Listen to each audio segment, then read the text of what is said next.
नमस्कार बच्चों, मेरा नाम है अभिमन्यु शर्मा और आप देख रहे हैं आपका अपना YouTube channel study with MR. तो देखिए, ये वाला जो पेपर है ये बेसिकली 27 सितंबर 2024 में जो बॉयज़ का पेपर हुआ है ये उन्हीं का पेपर है ये, ठीक है जी। सेकंड शिफ्ट के अंदर ये पेपर हुआ है उनका, बॉयज़ वालों का, ठीक है। सो चलिए देखते ज़रा। और हाँ, पॉलिटिकल साइंस का है, 12th क्लास का है। तो देखते ज़रा इनमें क्या सवाल पूछे गए हैं। सबसे पहला जो सवाल पूछा गया था वो यही पूछा गया, जैसे लड़कियों का पैटर्न था ना पेपर का, सेम वही पैटर्न है, बस क्वेश्चन का जो तरीका है, मतलब जो फैक्ट फिगर हैं वो थोड़े अलग पूछे गए हैं। पहला क्या पूछा गया है, न्यायशीता परिषद का स्थगित कब किया गया था इसमें। ये स्थगित जो किया गया था वो 1 नवंबर 1994 में किया गया था। न्यायशीता परिषद बेसिकली आपका जो 6 अंग था ना, अंतर्राष्ट्रीय यूएनओ होते हैं, यूएनओ को 6 एजेंसीज थी, जिसमें से एक एजेंसी का नाम था ट्रस्टीशिप काउंसिल, इंग्लिश में बोलते हैं, और न्यायशीता परिषद बोलते हैं हिंदी में। उसी को जो है बाद में जाकर सस्पेंड कर दिया गया था, बिकॉज इसको बनाने का जो मेन मकसद था कि दूसरे जो असहाय देश हैं, जो नीचे गरीबी वाले देश हैं, जो अपने पाँव पर नहीं खड़े हो पा रहे हैं, उन्हीं देशों को बस सहायता देने के लिए किया गया था। और जैसे ही वो देश अपने पाँव पर खड़े हो गए, सफल हो गए, तो इस परिषद का कोई काम नहीं बचा, इसलिए इसको समाप्त कर दिया गया था 1994 के अंदर, 1 नवंबर 1994 में बल्कि ख़त्म किया गया था।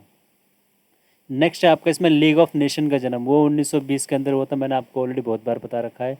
प्रथम विश्व युद्ध कब हुआ था, 1914 से 28 तक हुआ था। और यूएनओ की स्थापना कब हुई थी, 24 अक्टूबर 1945 में। और इस हिसाब से अगर ऑर्डर करोगे तो सी इसका राइट आंसर बैठेगा। नेक्स्ट आपका क्वेश्चन नंबर है 51, सॉरी सेकेंड क्वेश्चन है, वो क्या लिखा हुआ कि 1951 में 51 से जापान का निम्नलिखित में से किस देश के साथ सुरक्षा गठबंधन है। याद करिएगा, ये वही देश होगा जिसने जापान के ऊपर अटैक किया होगा, परमाणु अटैक किया होगा। जी हाँ, वो अमेरिका ही है, ठीक है। नेक्स्ट है आपका, निम्नलिखित में से किसे वैश्विक संपदा माना जाता है।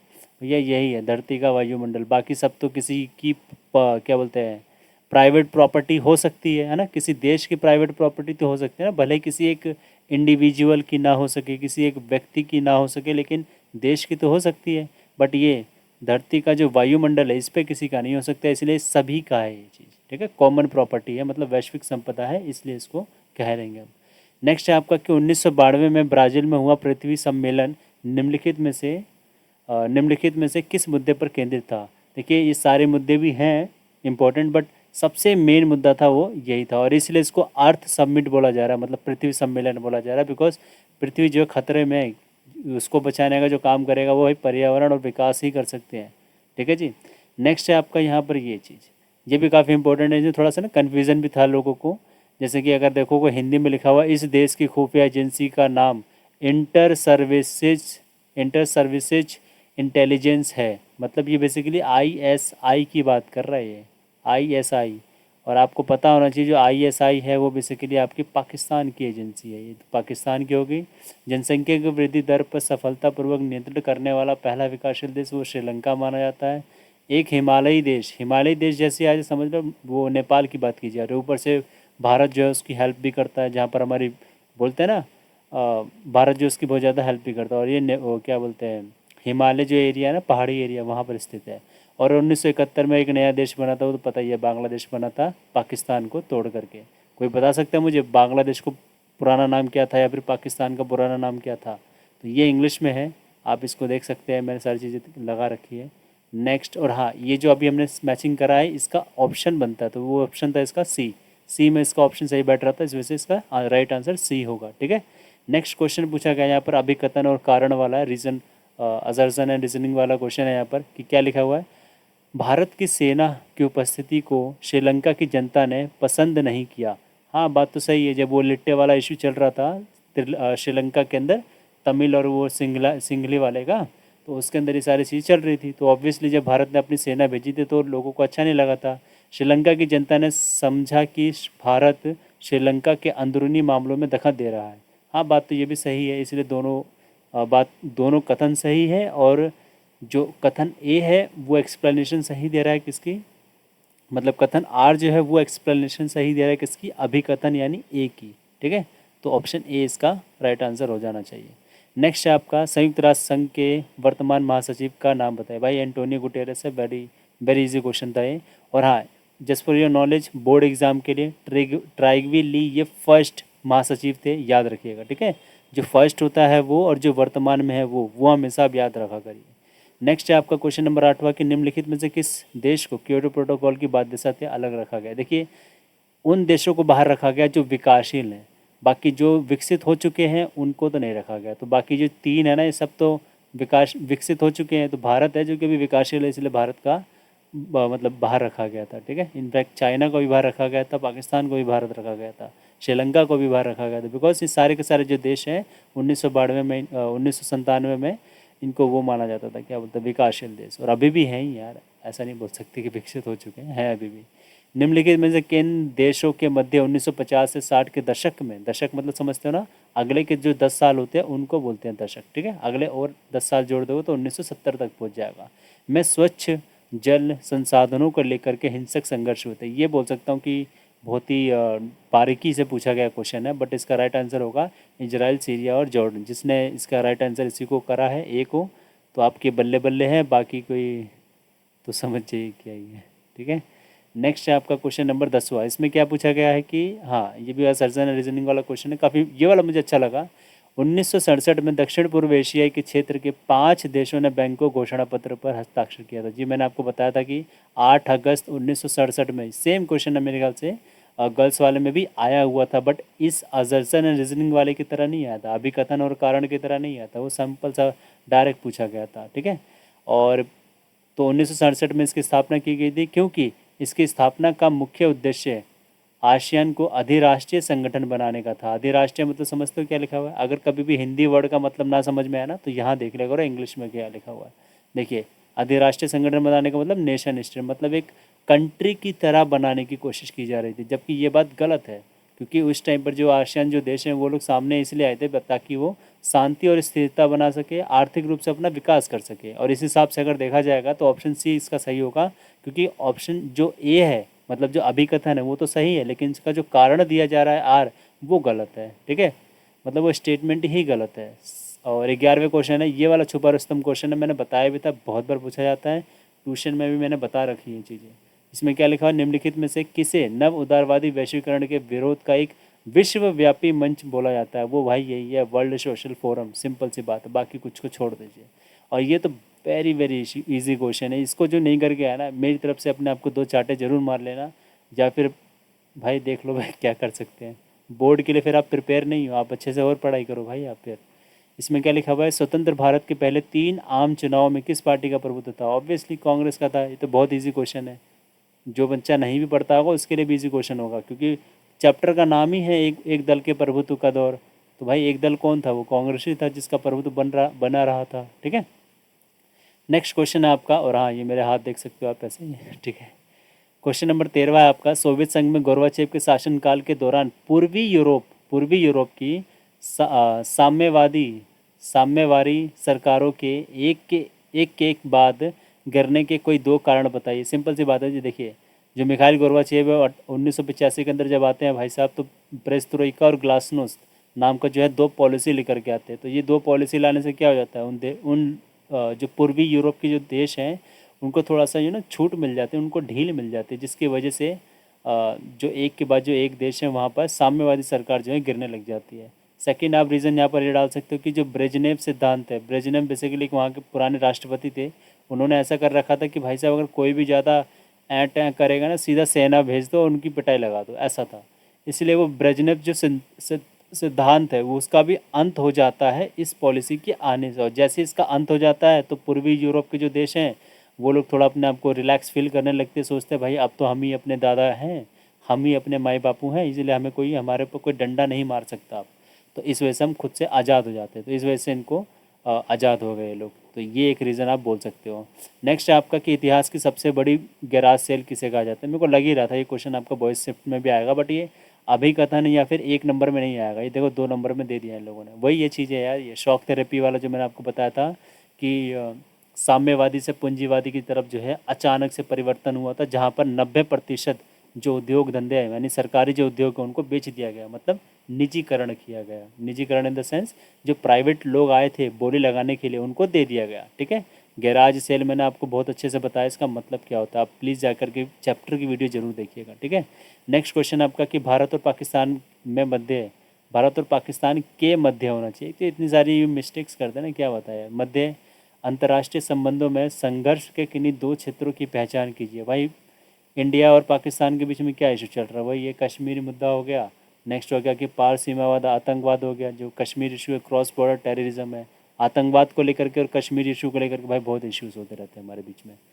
भारत और नेपाल के मध्य विशेष मधुर संबंधों को, ये बेसिकली हनी वाला जो हनी हनी रिलेशनशिप होता है ना, बहुत ही अच्छे रिलेशनशिप, उसके बारे में बोल रहा है कि ऐसे संबंध हैं इंडिया और नेपाल के साथ।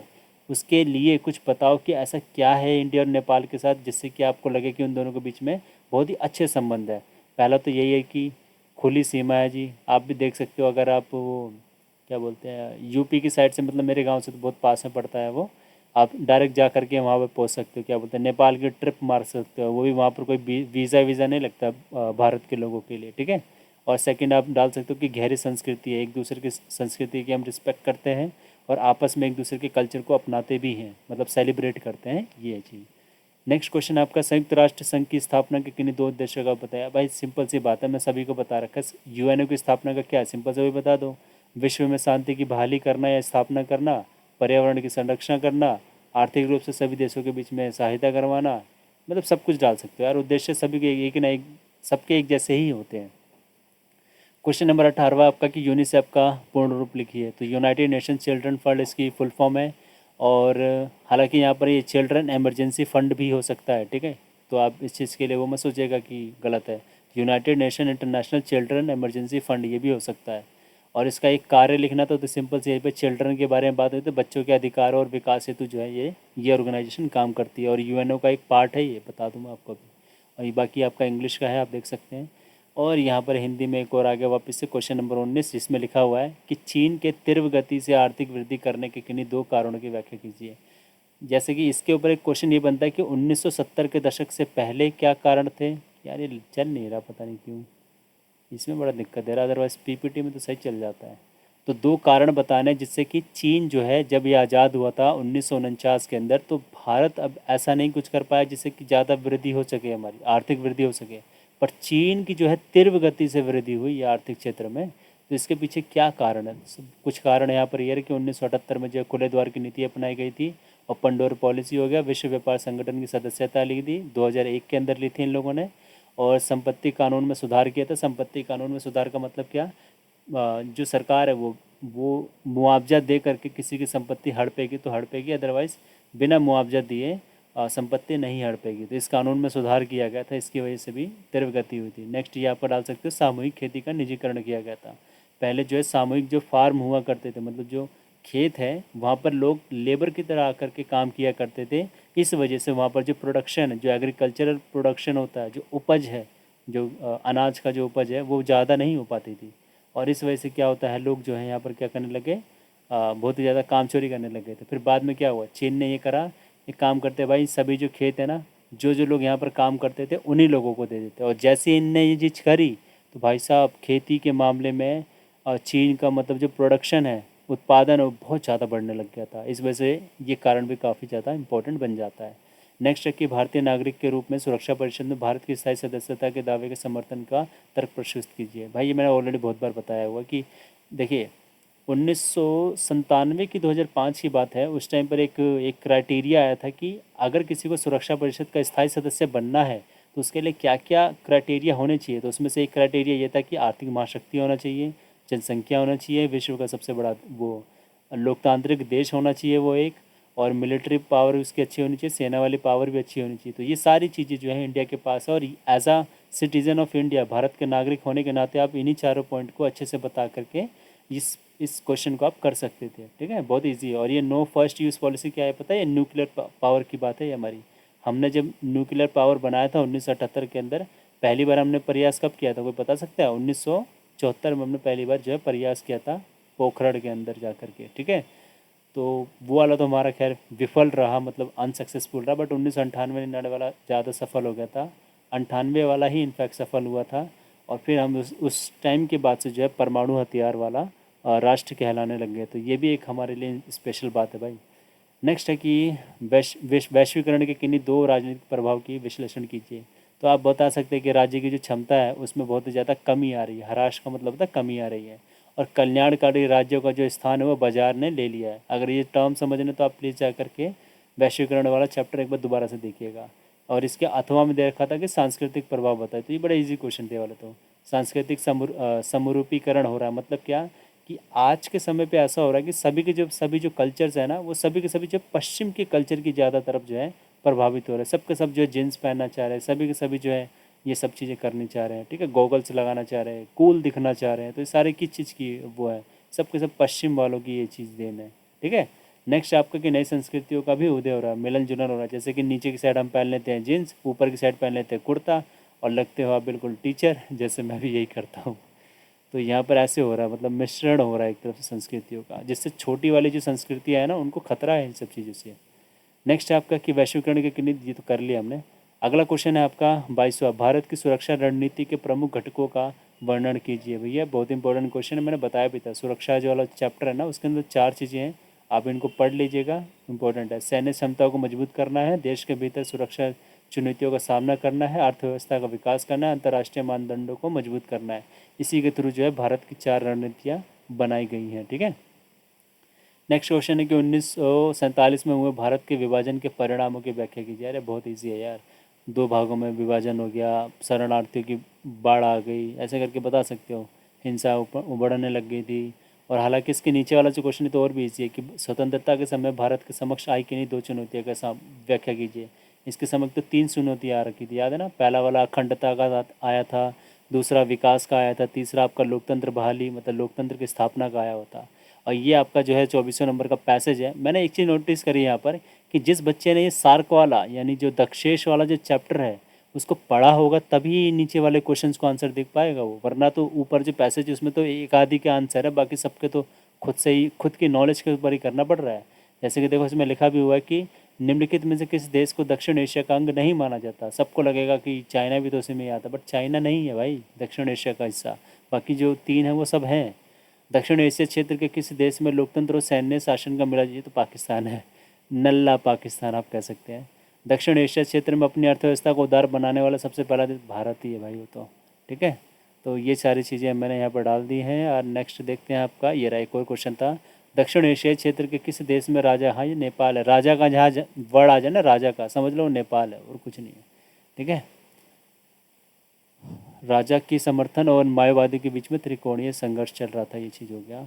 और एक मैप दिया गया, देखो इस बच्चे ने थोड़ा समझदारी का अपना परिचय दिया है कि मैप को फाड़ा नहीं है इसने, मैप इसमें लगा ही रहता है। इनफैक्ट जो भी मैंने गर्ल्स वाला पेपर दिखाया था उसमें क्या गया था उस बच्चे ने कि मैप को फाड़ करके अपनी आंसर शीट में लगा था, जबकि ये पैटर्न नहीं है। क्वेश्चन में पढ़ा करो, क्वेश्चन आपको बोलता है कि सिर्फ उत्तर पुस्तिका में इसके सही आंसर और नाम लिखिए बस, और कुछ इससे मतलब ही नहीं है।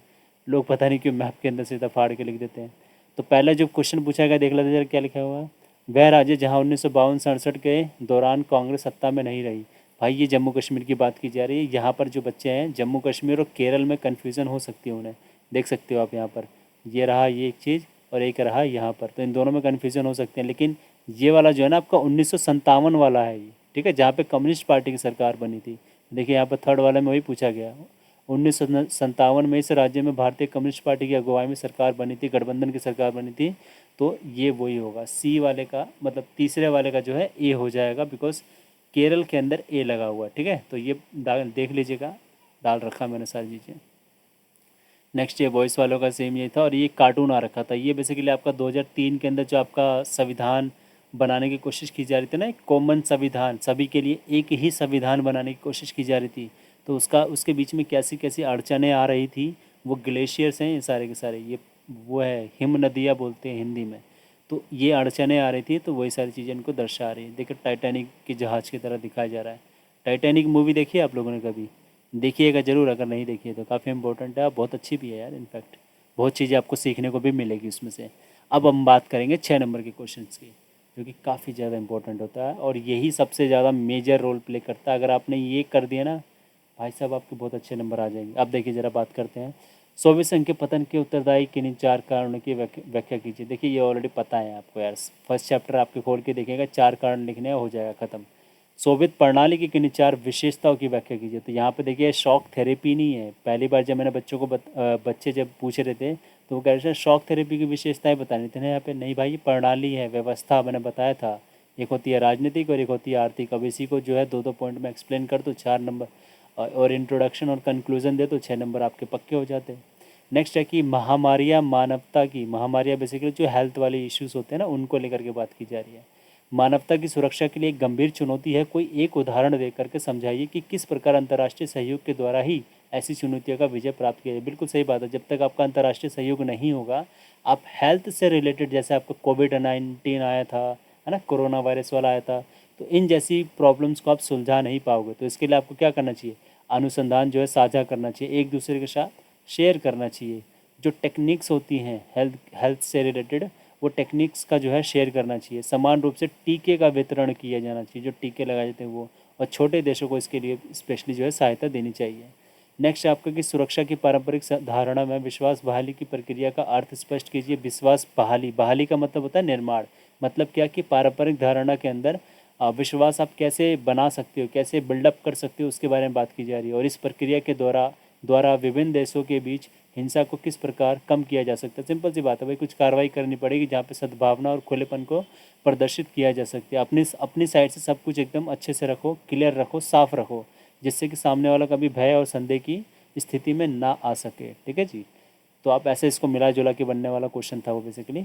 ऊपर के जो 2 क्वेश्चन हैं बस यही हैं जो, मतलब 2 भी कैसे कह सकते हैं, एक ही करना है ना आपको इनमें से। तो बस ये वाला क्वेश्चन मैं बोल सकता हूँ कि थोड़ा सा आप हार्ड लेवल मान सकते हो, क्योंकि इसमें बना के लिखने वाली चीज़ें हैं। बाकी एग्जैक्ट आपका कोई आंसर इसमें बन नहीं पाएगा। जिसकी जितनी कैपेसिटी है चैप्टर को समझने की, उस हिसाब से वो आंसर लिखेगा इसमें।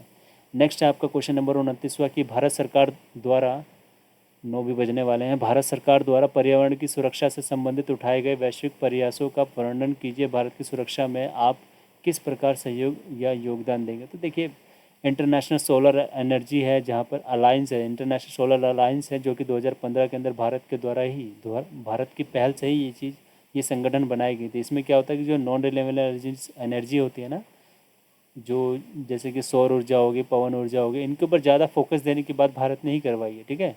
और पेरिस क्लाइमेट एग्रीमेंट के ऊपर जो है हम नहीं साइन किए हुए भाई। और रिड्यूस, रीयूज, रिसाइकल, इन सब के ऊपर भी भारत जो ज़्यादा फोकस करता है, प्लास्टिक के ऊपर बैन करने की बात करता है। तो ये सारी चीज़ें आप डाल सकते हो इसके अंदर। ठीक है। नेक्स्ट है आपका कि वैश्विक रणनीति में तेल लगातार सबसे महत्वपूर्ण संसाधन बना हुआ है। संसाधनों की भू राजनीति को देखिए, जो आपका ये है ना, क्या बोलते हैं, तेल, जो आपका जो गल्फ़ कंट्रीज़ हैं, जो खाड़ी वाले देश हैं, जहाँ पर तेल की मात्रा सबसे ज़्यादा पाई जाती है, कुवैत हो गया, ईरान इराक वाले एरिया हो गए, ये सारी चीज़ें, सऊदी अरेबिया वाला हो गया, ये सब चीज़ें।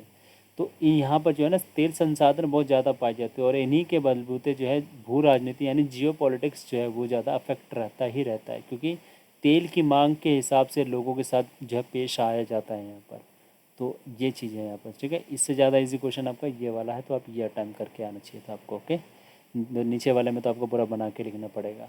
नेक्स्ट आपका कि राज्य पुनर्गठन आयोग की स्थापना क्यों की गई थी, और इस आयोग की मुख्य सिफारिशें क्या थी। हालांकि गर्ल्स में इसमें बस एक पूछा था कि थी कौन सी सबसे मेन सिफारिश थी, वही थी कि भाषा के आधार पर राज्यों का निर्माण किया जाना चाहिए। 14 राज्य, 6 केंद्र शासित प्रदेशों का निर्माण किया गया था इसमें। नेक्स्ट क्वेश्चन आपका कि भारतीय संघ के साथ रजवाड़ों के विलय में सरदार पटेल की भूमिका। अरे भाई, दोनों क्वेश्चन आपके मतलब बोलते हैं ना कि चैप्टर के अंदर से आए हुए हैं और एज इट इज़ बनने वाले क्वेश्चन है। ठीक है। तो बस यहाँ पर इतना ही करते हैं, और आई होप आप लोगों को सॉल्यूशन पसंद आया होगा। तो गाइस प्लीज़ अपने दोस्तों के साथ भी शेयर किया कीजिए। ट्रस्ट में भरोसा रखिए, विश्वास मानिए। बहुत ही टाइम चुरा चुरा करके आपके लिए वीडियो बनाना पड़ता है मुझे, समझ रहे हैं। सो प्लीज़ शेयर करिए और सपोर्ट ज़रूर किया कीजिए ना। Thank you so much guys, bye bye, love you all.